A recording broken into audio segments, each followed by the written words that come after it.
Eo amin'ny tontolon'ny zavakanto dia mikarakara hetsika fampirantiana etsy amin'ny Tahala Rarihasina i Hemerson Andrianetrazafy izay nampitondraina ny lohahevitra hoe Triatra fampirantiana sy fanehoana kanton'ny anio. Inona ny fahatsapana amin'ny famaofao anaty korotana rehefa mifandaka ny nofo sy ny misy, vaka ny saina, vaky ny loha, tritra ny sahabeheverana, eritreritra ombambina no sisa fanafody eto mitsabo, ny dritra tolotry ny tsy lafatra. Nofinofo randranina hoentina manosoka ny rovitra anaty mba ho iray tantana ny tontolo isainana sy ny tontolo iainana. Isan'ny fijery entiny Hemerson Andrianetrazafy mandritra le hetsika fampirantiana nampitondraina ny lohahevitra hoe Triatra fampirantiana sy fanehoana kanton'ny anio. Etsy amin'ny Tahala Rarihasina etsy Analakely zany.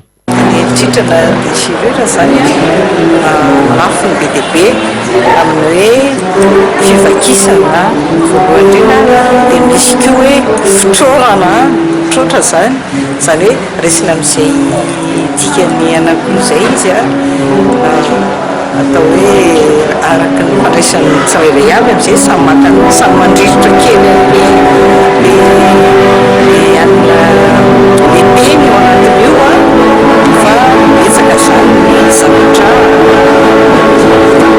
avotra ny tritiny ary tsirairay dia asaina koa isaina amin'reto karazana kanto rakendrika mambika zany kanton'ny anio sy na ny sary na ny teny asaina ny tsirairay zany andinika sy aletraka ny tenany zany anatin'izay.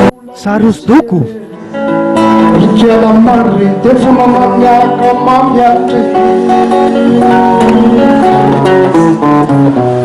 rambola misy rambola misy rika aiteny fa tamin'ny fidy lavitry ny finy olona farofo mandrezatra alahelo ny tomamely vahoaka natikisany olona anatsinay mbola mitovazana tikisa-taona vongambongapoko tsy leo amin'ny tostoko ampialasa fididraona hitosaka hoefika vongam-bahoaka tsy nisindraona fahefana zara fa tolorana baraingy rolelo ka neny sy ny tsy zay mba hany farafidiny tsy manova ny ambabeny.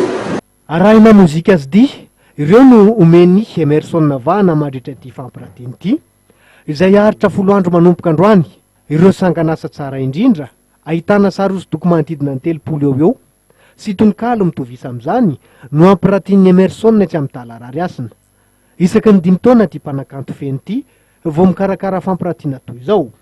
Akoatra ny Triatra dia efa nikarakara fampirantiana nampitondraina ny lohahevitra hoe Pimaso sy baraingo 50 i Hemerson.